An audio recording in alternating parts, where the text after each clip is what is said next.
Hello, everyone. We are so glad you're here. Wherever you are and whatever you're doing, pull up a chair around the table here at the For This Moment podcast.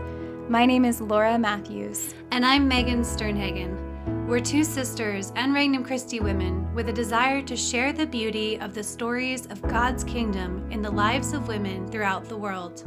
Our prayer is that this can be a space to inspire and encourage you in your own journey as you walk day by day, responding to the Father who has called you for this moment. Happy New Year to all of our listeners. We are so excited to usher in this new year of 2025. We're in the Jubilee year as pilgrims of hope. So our prayer is that all of you are beginning this new year filled with hope, and the hope that does not disappoint, as Pope Francis's message says. So we encourage everybody to listen, to read that message from Pope Francis. Hope does not disappoint.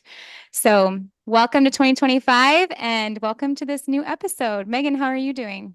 Great. Definitely haven't read that. So just throwing that out there. Yes, we strongly encourage, including Megan. Nope, doing okay. There's been the polar vortex of 2025, etc. So we're just hunkered down here in Kentucky, and it was nice though. We were like, there's six in our family, so we were six out of about 20 people who were at mass on Sunday. So that was kind of cool. It felt kind of like a personal mass. So yeah, not bad at all. Just hanging in there. How about yourself, Laura? Well, we haven't gotten the polar vortex at all here in Atlanta, but I think we might get 3/4 of an inch on Friday. So the great winter storm is coming. But really grateful beginning this year with a lot of gratitude.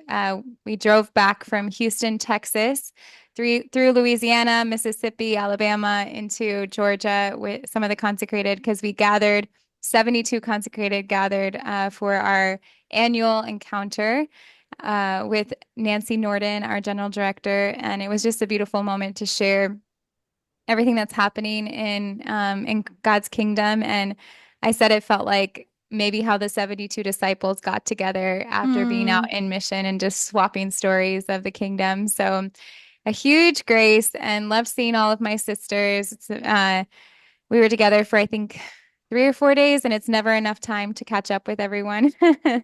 So we had a lot of laughs, a lot of beautiful moments. So yeah, just filled with a lot of gratitude at the start of this year. So Oh, that's awesome. yeah, it was a huge blessing. Christmas was a gift. So I can't believe we're past Epiphany and nearly at the doorsteps of the baptism of the Lord. So here we are.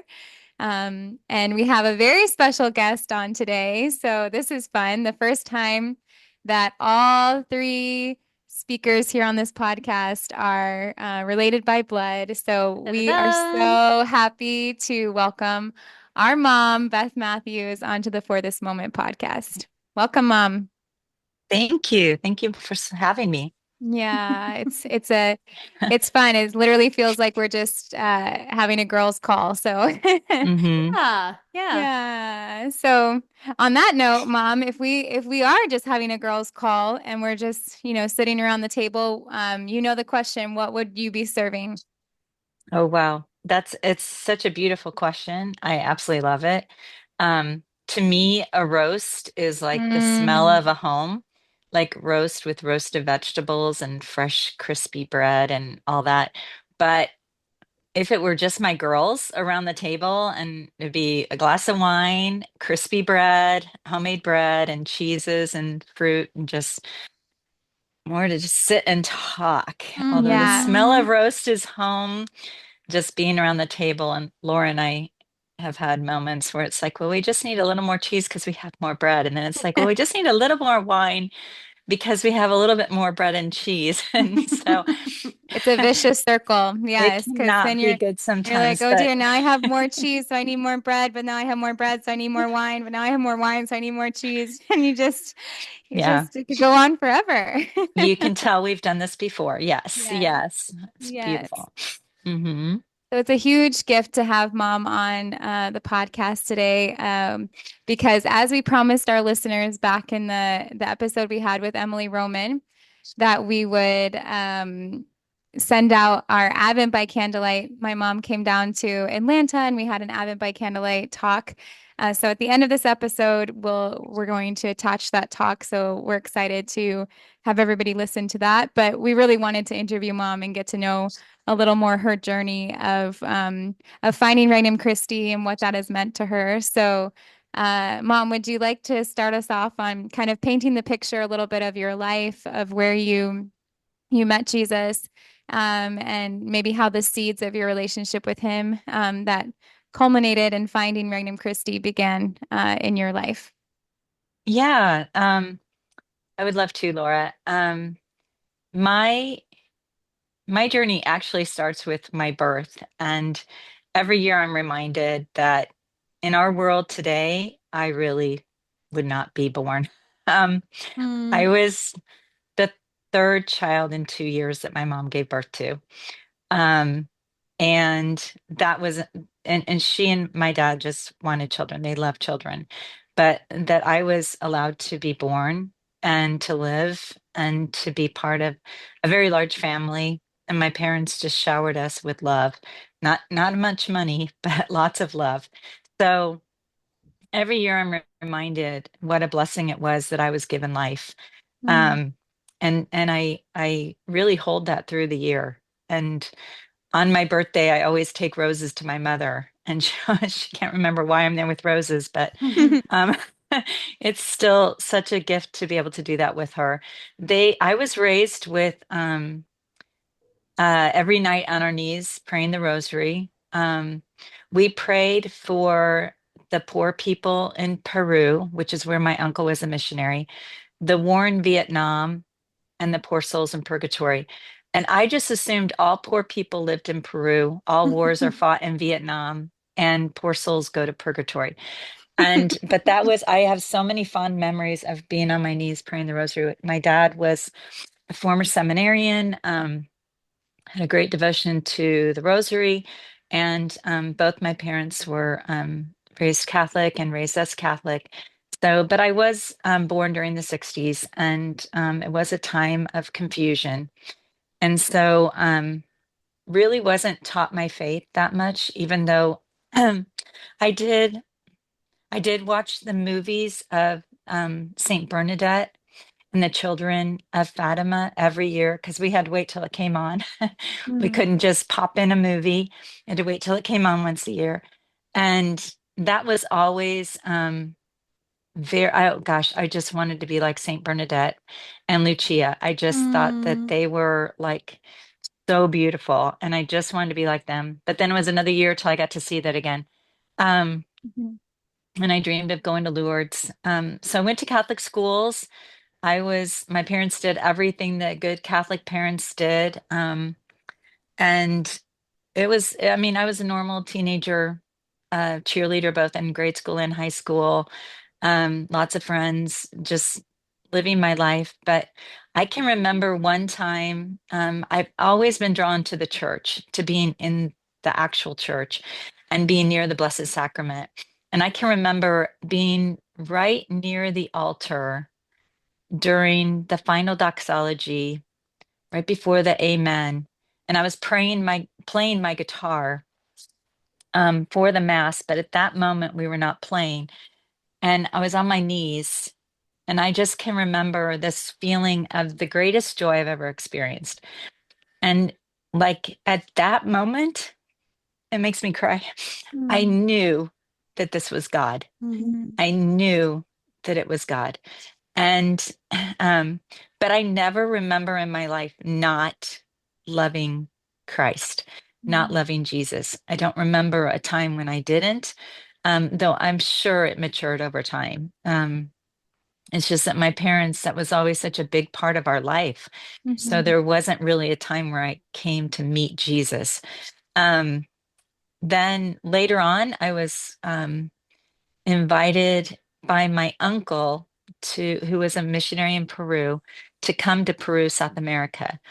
And at the time, I was a high school cheerleader. I was very involved in a lot of things, and I kind of just dropped out of a lot of the things I was involved in and started working a lot to pay for the airfare. Hmm. And that became like my focus was I've got to get down to Peru. That was like my opportunity to be like Saint Bernadette, I think. Um, I just wanted to get to Peru. And I can remember being on a city bus on my way to the shopping mall where I worked and just looking at all the people and the scripture verse, unless you become like little children, you shall not enter the kingdom of God, just was in my head. And I looked at all those people and I thought, I don't know if they know. I don't know if they know that that's what they need to do. And it really brought to my mind the apostolic mission that we have as baptized Catholics, baptized Christians, to go out and let people know that. So I saved the money. I went down to Peru. Just me and my luggage and my guitar. No cell phones. I don't know how my parents let me do that. I was only 17. Um, and it was a beautiful experience. And I mean, I could do a 3 hour talk on that, but Mhm. it was such a beautiful experience. I decided by the end of my time there that I was going to found an order of nuns and start an orphanage. And Well, my there you uncle said, go. oh no, you're not. You have to finish high school. You're going back. Your Hmm. mother would not like this. Um, so I went back and I really, but I was always drawn to the lives of the saints and how can I live that in my life? But I also love the idea of being a wife and mother. So, so that was kind of the beginning of my vocational call, even though it was in the long run, it was not to be a missionary nun. Um, it was to be a wife and mother. But I Mhm. feel like the seeds of that were all planted there in in the life of many who did become nuns. Mm. That's beautiful, Mom. I really I love hearing the story all together and just seeing like how one thing led to another, how your the devotion of your parents and seeing their devotion aided your own Mm, faith, and then that that built upon your desire to then go down to Peru, and that built upon your desire to then give something more. And mm, yeah, how things don't just happen. It always is, the someone is passing down the faith. And I know that you and Dad have really emphasized that in our lives as well, that the most important thing in our family is the passing down of the faith, and giving that, and giving what you received and carrying on mhm. the baton, right? Passing on the baton. Right. So Hmm. I love hearing how, that was first given to you by grandma and grandpa, and the simple things of the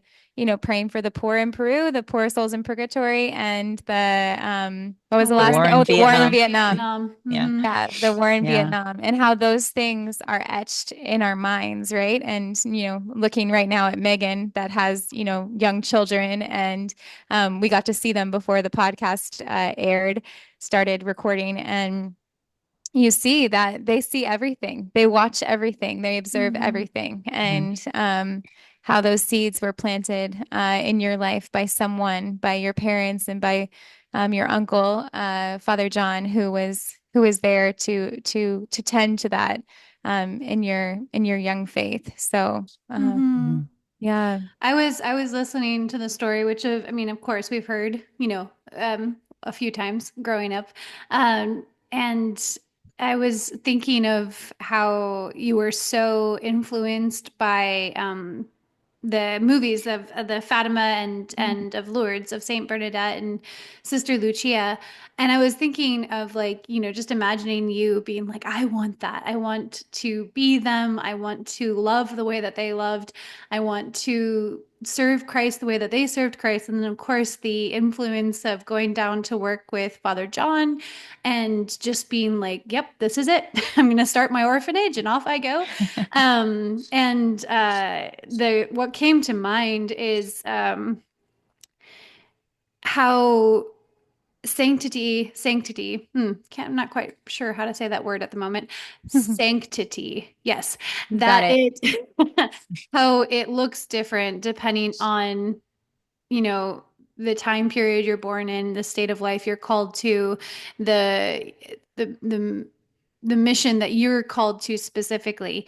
I'm sure I brought it up on the podcast before. Danielle Rose has a song, The Saint, that is just me. Mhm. And which I know you both know that, I wanted to be poor and free like Francis and cut off all my hair like lovely Claire and kneel for hours in the chapel corner. And then I realized God is calling me to be the saint that's just me, not the saint that's somebody else.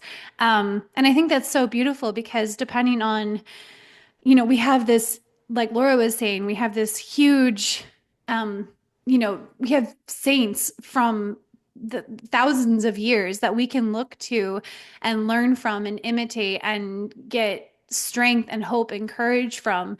And it doesn't mean that they have to have done the exact same thing that we do.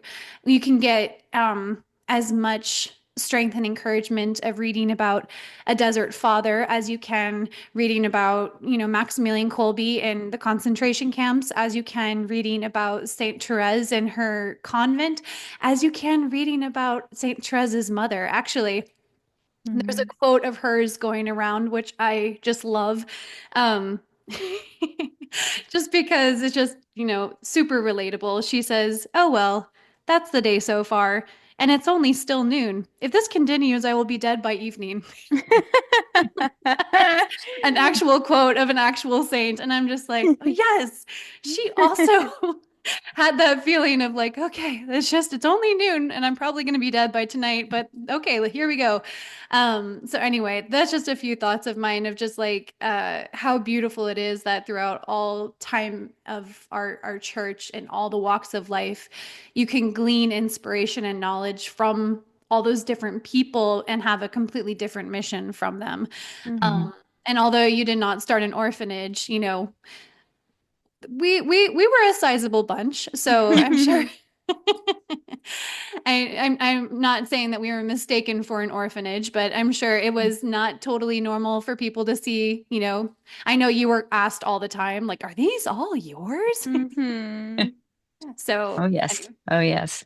You know, Megan, along that line of like, um, I find it rather comical sometimes to think that it's actually a man who is my role model as a mother. Hmm. Um, and that is Simon of Cyrene.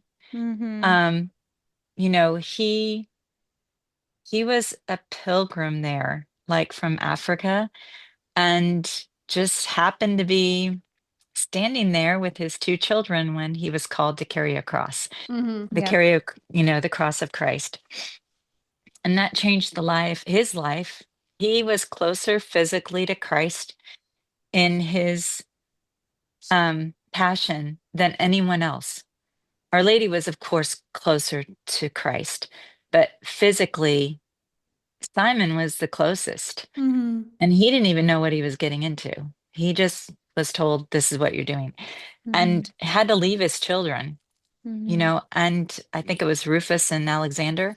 And Mhm. and and they, tradition is that they became bishops, or at least one of them. And like just that, you know, when God calls us to do something, we just do it and trust him. The other one is actually who, Megan, you're named after, is St. Margaret Cleithrow. Hmm. And many people told her if she would just become Protestant, she would live.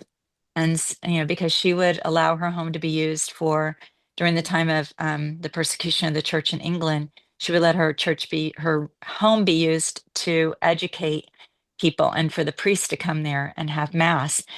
And, but she wouldn't do it. And they said, but what about your children? Well, her children grew up to be priests and nuns. Hmm. Some of them, maybe all of them, I don't remember, but I admired that so much in her.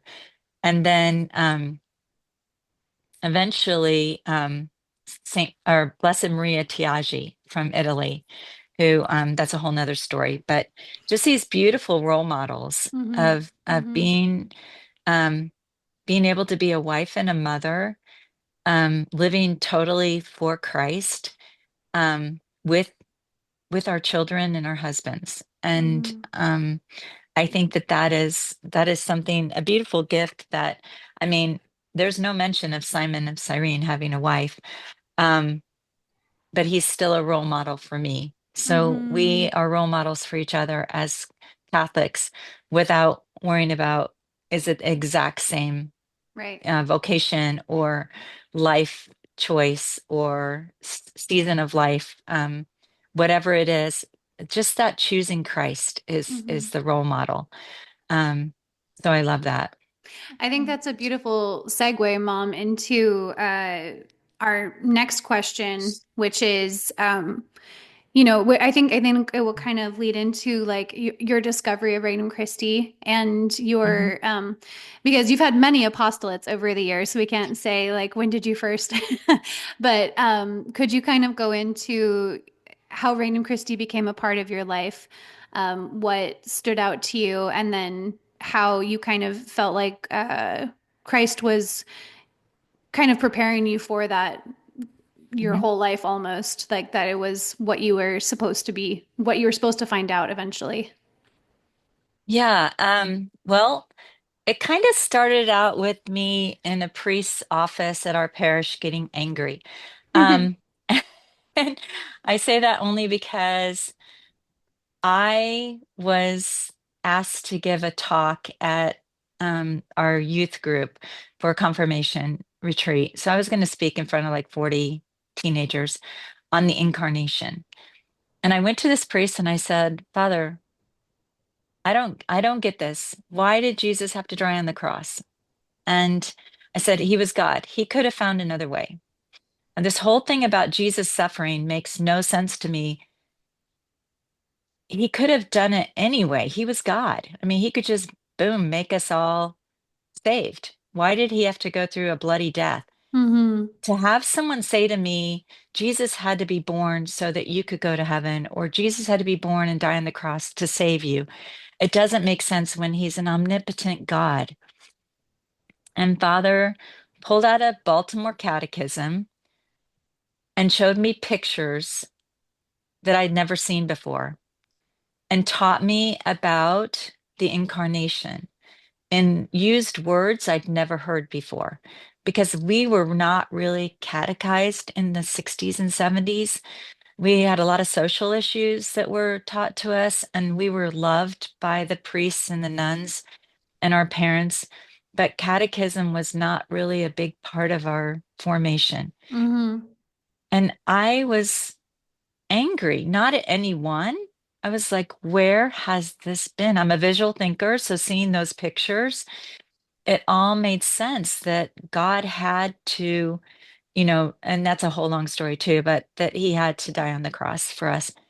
And it made sense to me suddenly. And I thought, okay, now I can go and talk to these teenagers Mm. about the incarnation and why Christ had to come and why it took, an act of obedience of someone who's both God and man to correct the error that we made as humans against the divine God or divine person.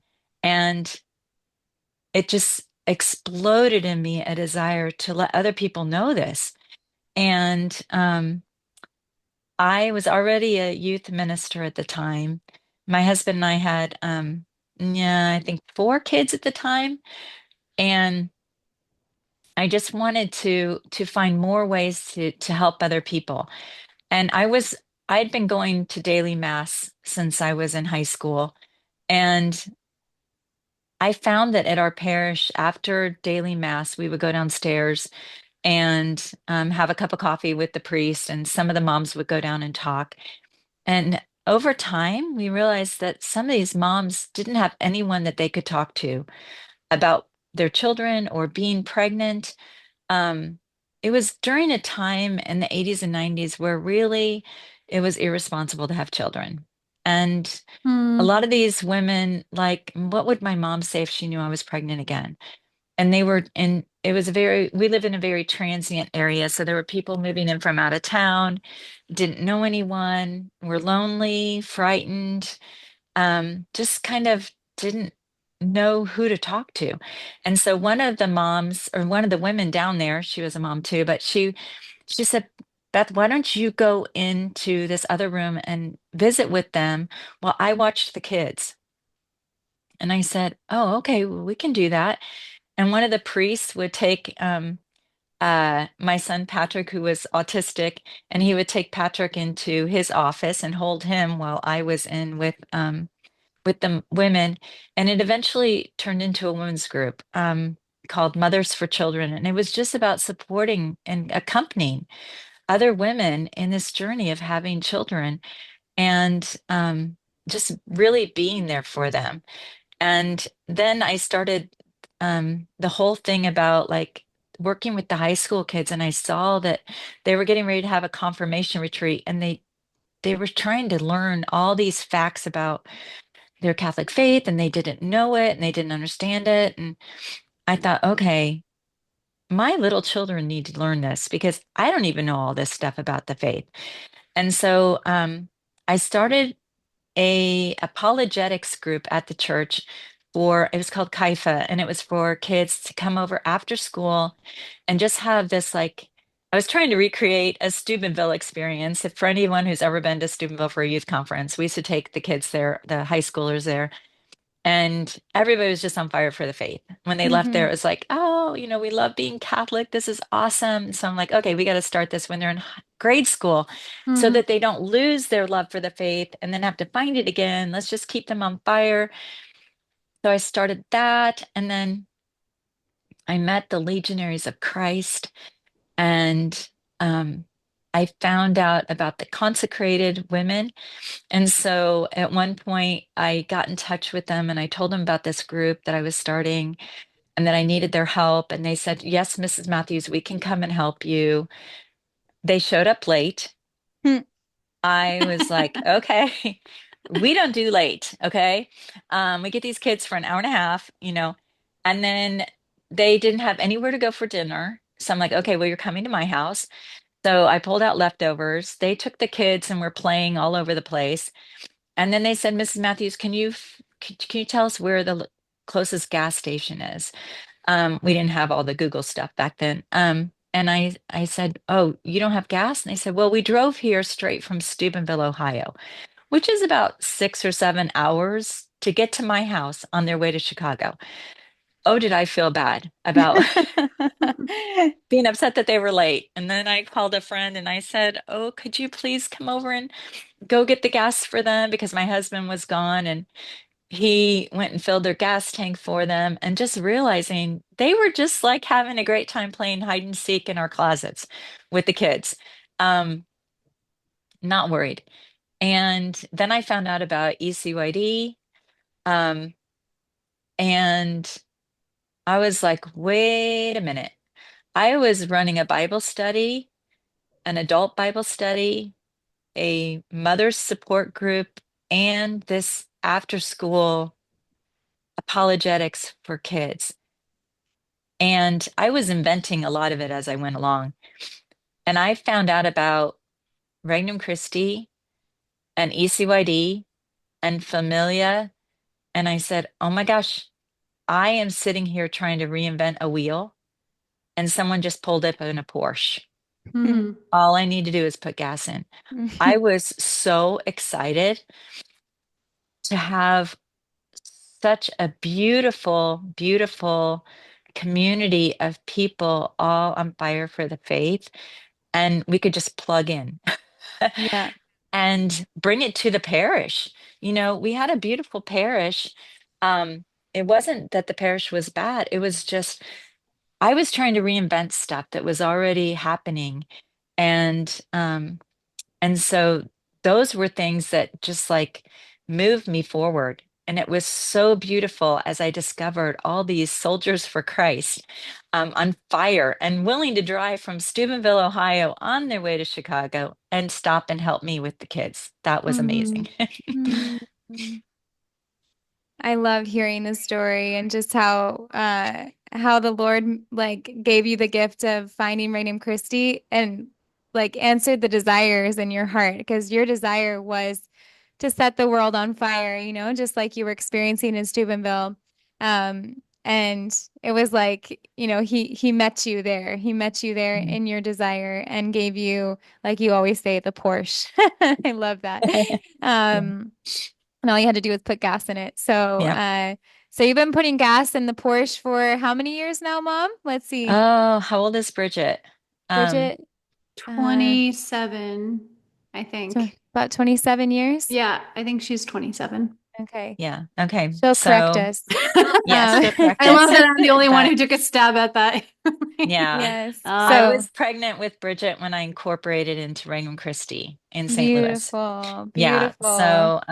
So And it nearly was 30 years, wonderful. nearly 30 Yeah. years of putting gas in the Porsche and the places you've gone, right? So, No, uh, it's been beautiful. And the call on my heart to um be there and support, moms has been just getting stronger over mhm. the years.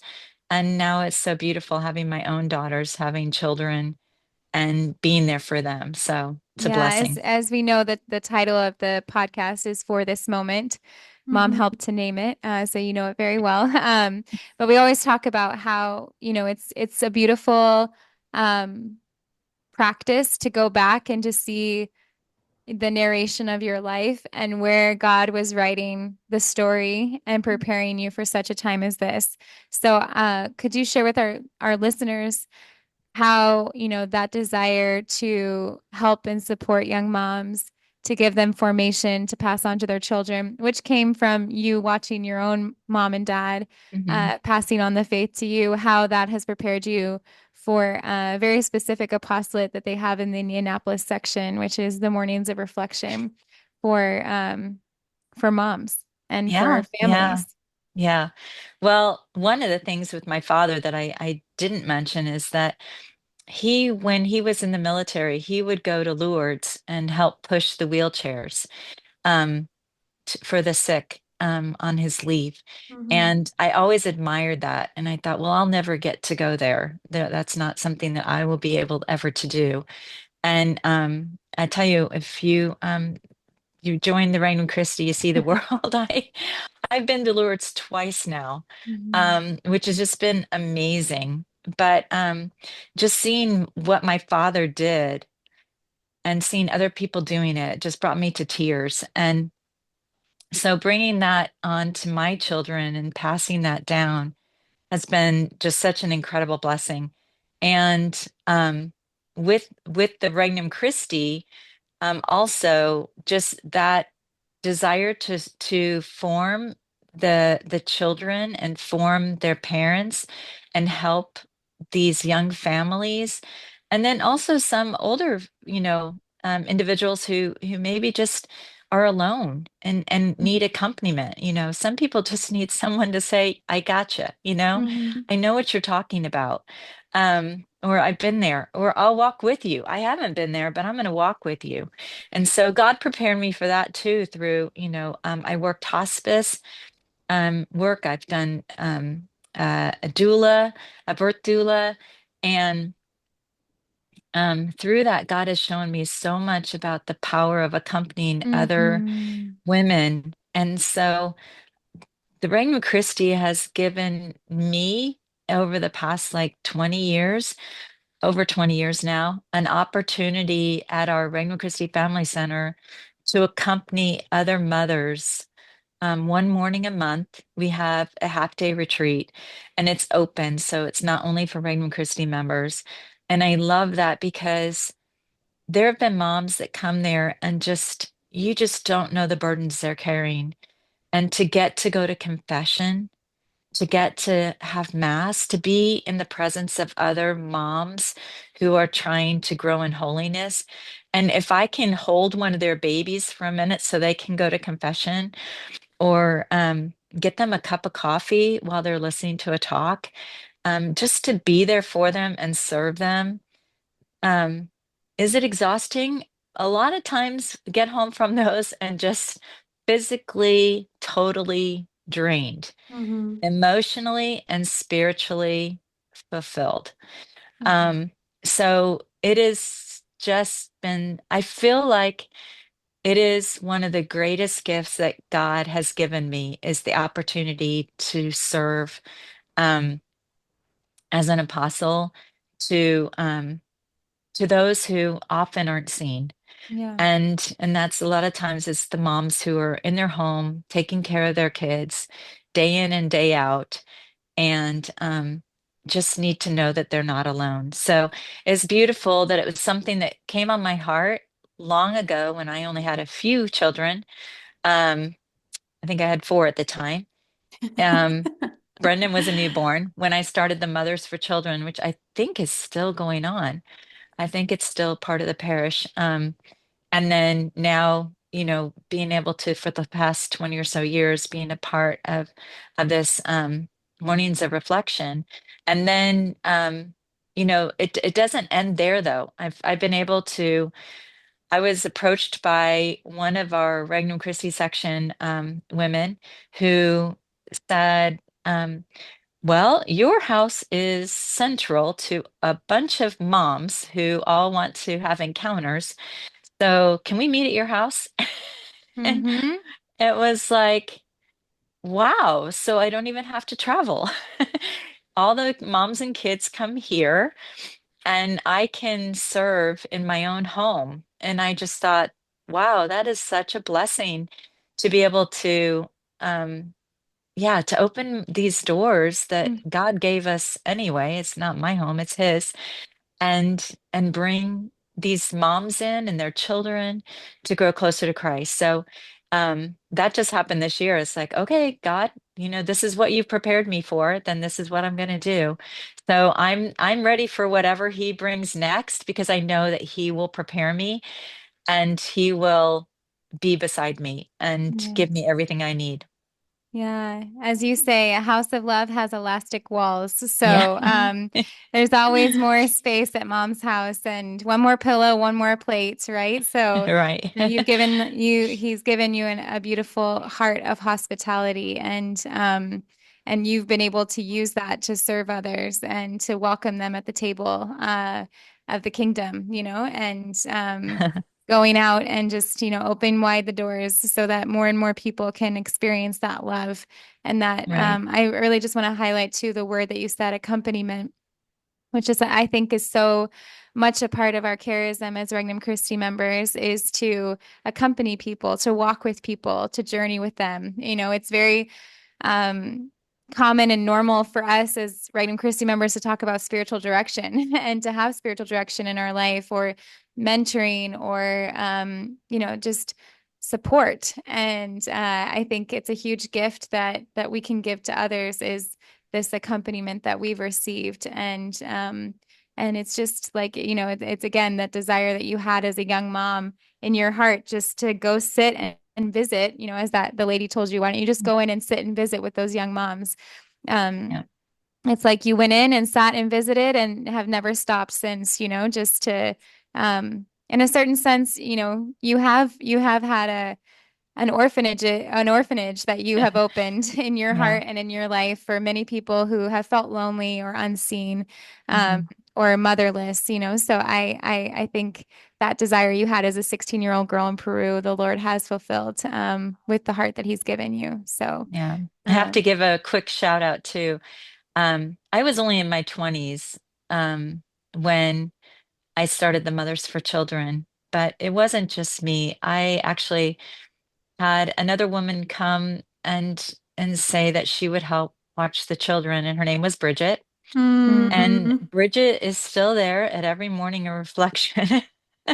So she was the babysitter for my first mothers group that I started. She became Regnum Christi. She helps at every single morning of reflection. And my Bridget is named after her. Um, you just don't know who God is going to bring into your mhm, life.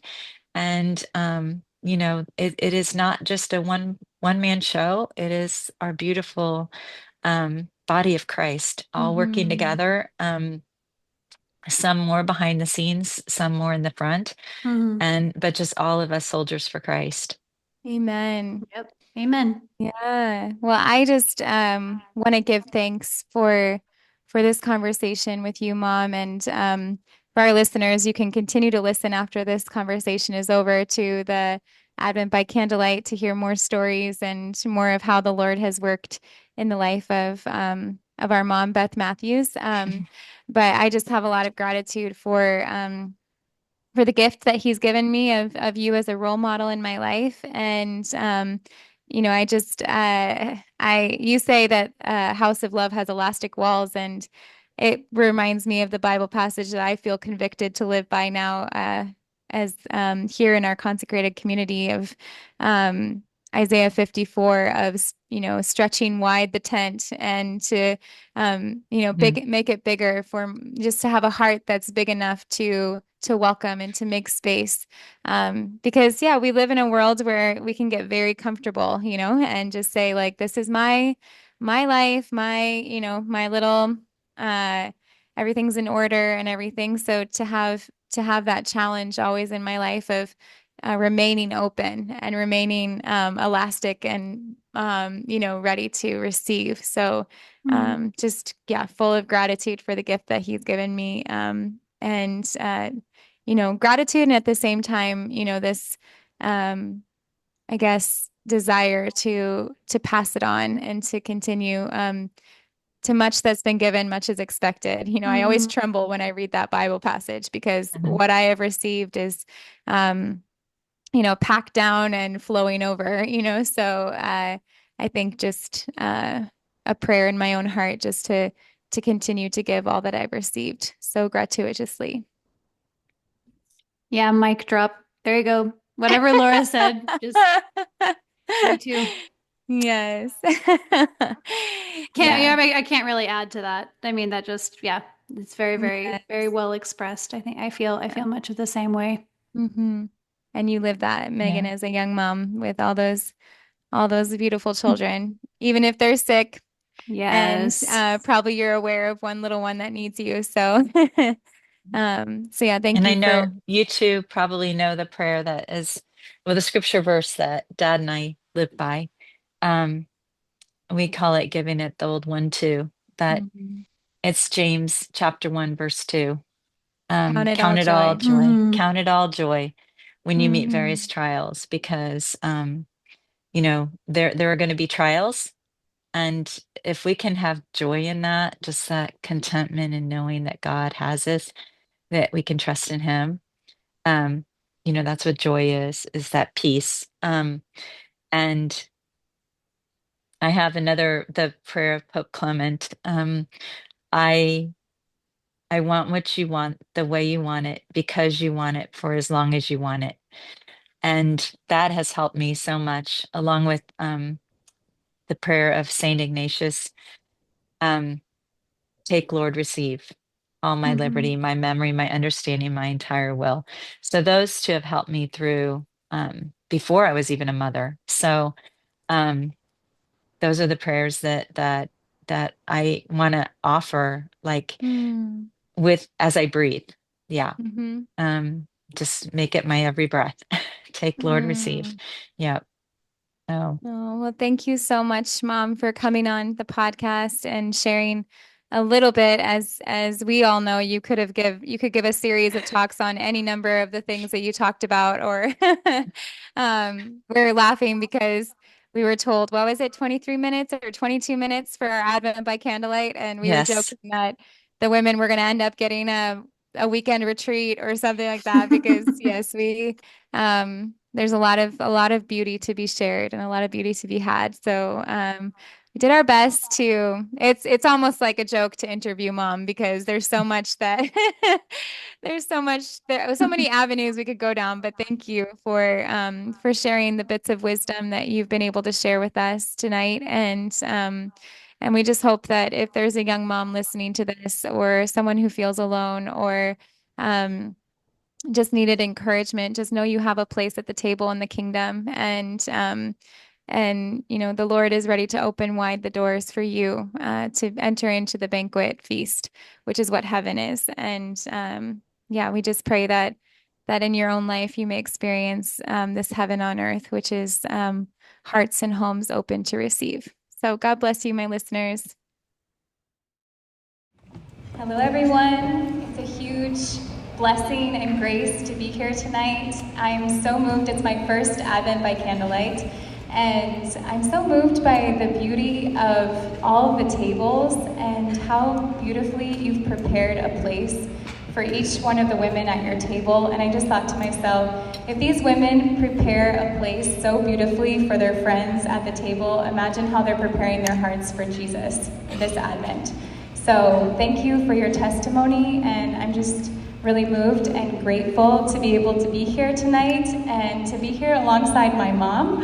She just flew in from Indianapolis today to be able to speak here with us, and I'm hoping that we can fit into the time that we've been given all the beautiful things we want to share with you tonight. So I just want to begin with a story. We were asked by Miss Gaitan to speak at the Advent by Candlelight, so I called my mom up and I said, "Mom, we're going to speak at the Advent by Candlelight. Okay, what's the topic?" The topic is seasons of life, the grace of every season. And she goes, "Oh, I don't believe in those." I was like, "Oh, great, this is wonderful, we're thriving." So actually, it actually began a really beautiful conversation as to, why do you not believe in seasons of life? And really what it came down to was seasons of life, when we say it's not my season, it's putting more the emphasis on what we can't do, what we are not able to achieve. But we thought to ourselves, and we love the title of the talk tonight, which is The Grace of Every Season, that there's seasons of grace, seasons of the heart. So the talk tonight is going to be on seasons of the heart that take place in the intimacy of each one of your hearts. And the model we're going to follow, the person we're going to follow tonight is the Blessed Virgin Mary. So how she lived her seasons of Advent and how she lived the seasons in this total, beautiful surrender to the Father. So I just wanted to begin starting with Mary, this beautiful woman who probably grew up in the temple and wanted to give her life in total worship and praise to the Father. And suddenly she finds herself betrothed to a man named Joseph. So this was a season of her heart, a season of grace that changed inside of her and probably was unexpected. So I wanted to begin asking Mom a question of, what do you do as a mother and a grandmother now when things change? When maybe we always say, "Lord, may my will be thy will." But sometimes that doesn't happen. So, Mom, can you share with us a time that the Lord allowed something unexpected in the season of your life? Yeah, thank you, Laura. Okay, with this question, I have to think about thy will. Yes, thy and my sounds a lot alike, right? I tend to have it, as many of you probably do, we have the way we want things to be. And having a son with autism, God has shown me how I look to him a lot of times. My son Patrick believed that knobs do not belong on dressers. So every dresser had the knobs on the floor. And I would come back and I would make him put every knob back on, and I would turn around and every knob came back off. Because in his world, in his mind, knobs do not belong on dressers. And I think to myself, okay, God, how many things in my version of thy will, my will, is not the way that you want it to be. It's not what you have planned, not its purpose. Patrick also believed that American cheese belongs on windows. Yep. You unwrap it and you stick it on a window. And if it tears, it doesn't work. You got to take it back off and get another one. And one time we were selling our house, and one of my kids came. I literally had a realtor coming that afternoon, and they said, Mom, Patrick just put a hole in the wall. And I'm like, oh, what? And I went, and right on our stairway, he had been sitting on a step and kicking his heel against the wall, and it went through. So I called a friend, and they fixed it for me. He happened to be off that day, came repaired it. Patrick also liked to make T's on the wall, because his name is Patrick, so P-A-T.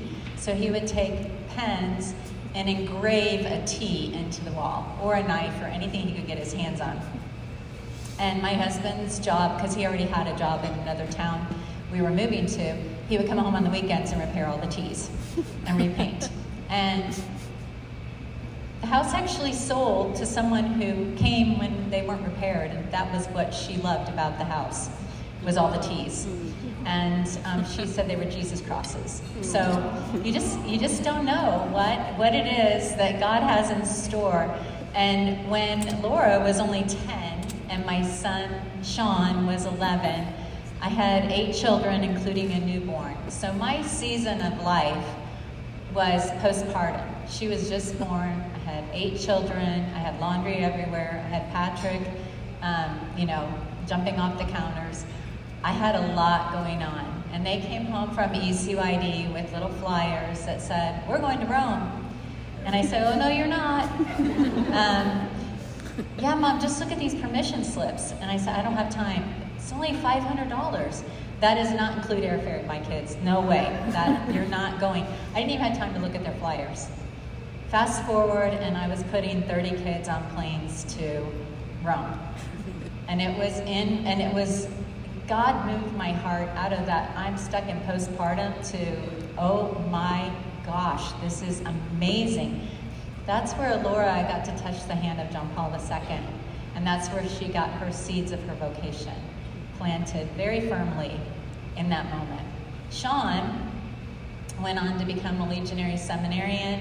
I think 8 years he was with the legionaries, just like fabulous years of his life. But when he was in the seminary, I was longing so much for another child. I wanted one so bad, and the doctors had told me, "No more children, you're in menopause, you are done." I said, "But I gave you one, can't I have one more?" And I did. I became pregnant with a little boy who looks just like Sean. And his name is Connor.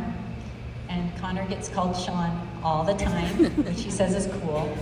But it was just beautiful to see God's plan unfold, all going back, to thy will, not my will. Thanks, Mom. Yeah, I think every time I hear that story, I just think I have to thank God for a postpartum mom who had laundry and was exhausted, that she said yes to the movement of Jesus' invitation in her heart, and that's where I got the seeds of my consecrated vocation. So you never know what little yes has, repercussions in your children's lives. The next little snapshot of the Blessed Virgin Mary that I wanted to contemplate was Mary going from being betrothed to Joseph to then the Annunciation. And we all know what happened at the Annunciation. She found out she was pregnant with the Son of God. And obviously another big season change in her heart, a big season change of grace. And I wanted to ask you, Mom, if you could speak into maybe something that was difficult, a season that you kind of echoed the same question of Mary, how can this be? Well, I was just talking to Laura earlier today, something that I've been focusing on a lot over the past year, and I just shared it with some of the consecrated at our table, was that when I study about death and dying, it's helped me so much to help young mothers as they're giving birth, and to help them prepare for birth. And when I'm helping a young mother prepare for birth and I'm studying all about how God created the human body to give birth and the beauty of birth, it prepares me to be with those I love and those who need me at the point of death. And so I just have come to this like spiritual beauty in that God takes care of us in every season. There is not a time he's not taking care of us. And if he can prepare a newborn baby to be able to find its way to the mother's breast without any help, that he's going to help find a way for us to go from this world and be born into eternity without pain, without the pain of not having anyone with us. And I mean Our Lady, and Christ is with us. We may be alone from another person, but we have them.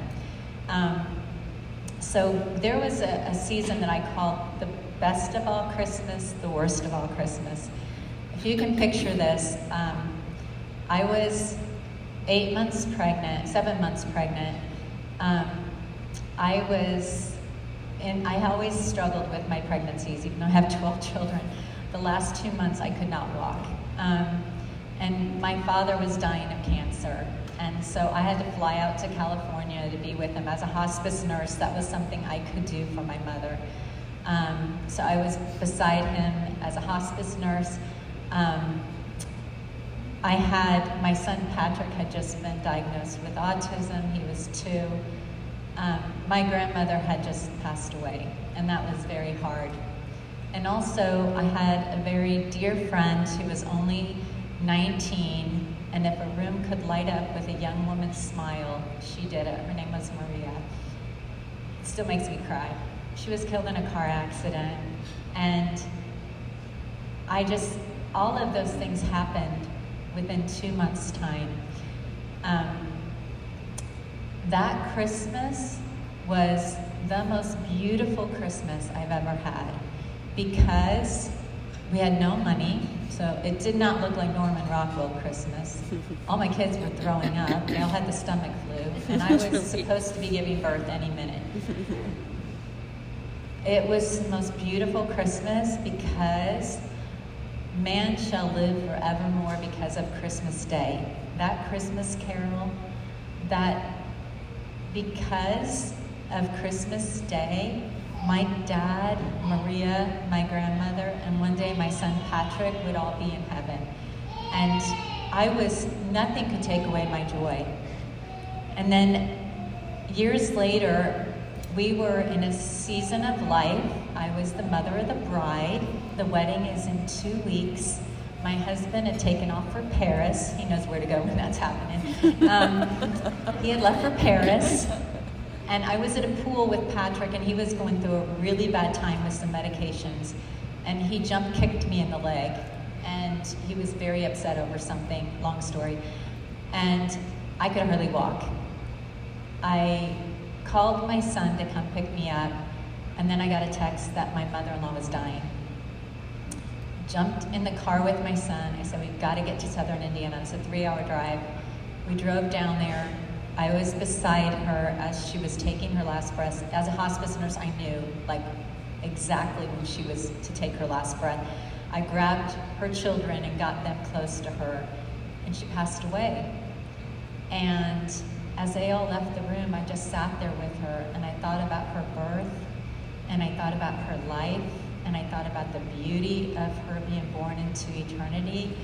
And it just was, as I think back from there we went to preparing for a funeral, getting all my kids down to Southern Indiana, getting a hotel, trying to take care of all of them. My husband's still in Paris, Laura's in Switzerland, but all the rest of the kids were there. And we had a wedding in a week. But as I looked back, I would not want it any other way. It was so beautiful. But it was hard, but it was beautiful because God was drawing my heart to those things, to those places he needed me to be. Yeah, while you were sharing, Mom, I was thinking of the passage that we recently read in the liturgy of the shepherd will supply my need, that God is the good shepherd. And what I love about between saying it's not my season or I can't do that, it's actually focusing more on what God is going to do, what God is going to provide in my need, and allowing Him to be the Father and to be the one to take care of us. And I think what reflects in all those stories is that you let God take care of you in the hard things, in death, in suffering, in loss. And when we allow God to do that, He comes through so powerfully. And the next scene of the life of Mary that we're going to focus on is when she goes to visit her cousin Elizabeth. And what I do love and why we chose this image for the bookmarks is because they were in different seasons of life. You know, you have a woman who is a little girl or a young woman, and then you have a woman who is probably in her 80s and, you know, ready to just kick back and relax. But what's so beautiful is that both of them were in the same season of grace. They were both in the season of saying yes to the Father and to receive Jesus and John the Baptist into their wombs. So, Mom, can you share with us, I think there's something very beautiful about seasons of the heart where God provides friendship and God provides somebody to walk with us along the way, just like Mary was probably a doula, right, a birth doula for St. Elizabeth. You know, maybe Elizabeth didn't expect her little cousin Mary to come. So can you share with us an unexpected friend along your season of the heart? So first of all, the word doula means maid servant. So Mary would have said, I'm the maid servant, Lord, I'm the doula. And that's the image I have when I'm called. Like, I've had 52-hour labors, which is a long time to be working with someone. But I just have the image of Our Lady, and also daily Mass has helped me tremendously. It's given me so much grace to be with the Eucharist. I know that the gift that He's giving me is right there, and I can do anything He asks me to. When I had a thought of accompaniment, and that's the thought that came to me with Mary and Elizabeth, is that all of us are on this journey. Like, we all are, you know, every woman here, you want your home to be something that's beautiful for your family. You want your children to be taken care of. You want yourself to be taken care of so you can take care of your children. You know, we all have these same longings, and so to be accompanied by other women who are also longing for the same things is so beautiful. And at one point, I was, believe it or not, going on bed rest. And I had 6 children at home at the time. The rest of them were with the legionaries and consecrated. I had 6 children at home, was pregnant, and a legionary priest came to our home, and he said, are you going to the morning of reflection retreat tomorrow? And I said, oh, I don't know.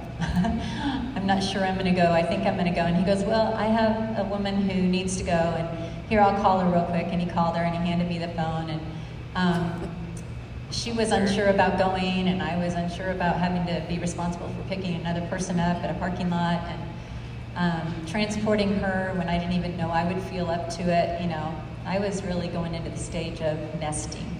And she got into my car, and you're not gonna believe this, her name, Mary Poppins.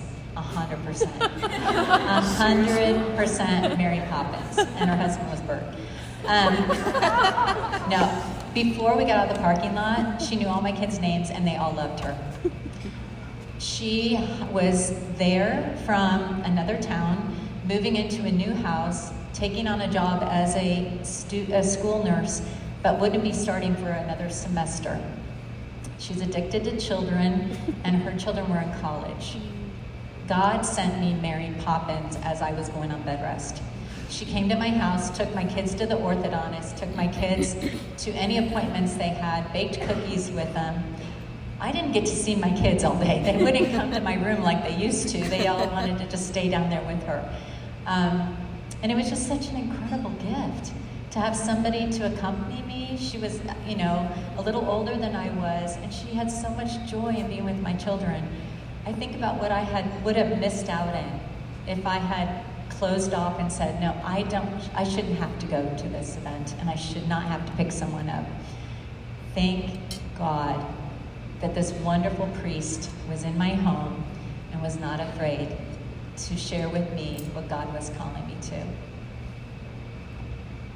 I love that story because it helps me to think of all the Marys, and if I'm Elizabeth, all the Marys in my life that step up and take care of me and walk with me and listen to me, and like you said, the Mary Poppins that was there for you and when you were in bed rest. And so maybe it's a moment each one of you can think of who is a Mary in my life that takes care in a moment of trial or struggle. So the last scene that we're going to contemplate is Mary going back to Nazareth from being with her cousin Elizabeth. And, she probably thought to herself, okay, now I can really go into nesting mode. Like, I can prepare the bed for baby Jesus and all of the swaddling clothes, and my mom, St. Anne, is going to be there, and it's all going to be great, and I'm going to be in the town, and I know everybody. And then we all know the story. The census, right, comes to pass. And she goes with her husband, St. Joseph, to Bethlehem. And I think that this season of the heart that Mary went through has a lot to do with trust. So, Mom, can you finish us off with a story of when God asked you to trust? Yeah, I have to say that the trust thing is a very hard thing for me because that requires a lot of faith. And I'm very big on my will, not thy will. And so that's where I'm really working. And so it was really a struggle for me because I'm open to God's will as long as it looks the way I was kind of hoping it would. Yeah, really, really, really. And so I lost a little one after my son Connor was born. We lost Joseph at 3 months. And I was really mourning that loss. And I'd never lost a baby before, and it was just really hard for me. And my doctors, first of all, couldn't believe that I got pregnant, and then that is very, very, very, very the end. And I asked my OBGYN, I said, what would be the chances of me having twins? And she goes, well, at your age, because I was 44, there's a chance that you could ovulate twice in 1 month, which would be fraternal twins, but you are not ovulating anymore, so you're done. And I said, okay. And then I started praying, and I said, okay, God, just one more. Actually, I gave you 2, because my daughter Laura went to the consecrated, and Brendan is with the legionaries now, so you owe me 2. And as you know, of course, I know he doesn't owe me anything, but it sounded good. And I didn't tell my husband anything about this. And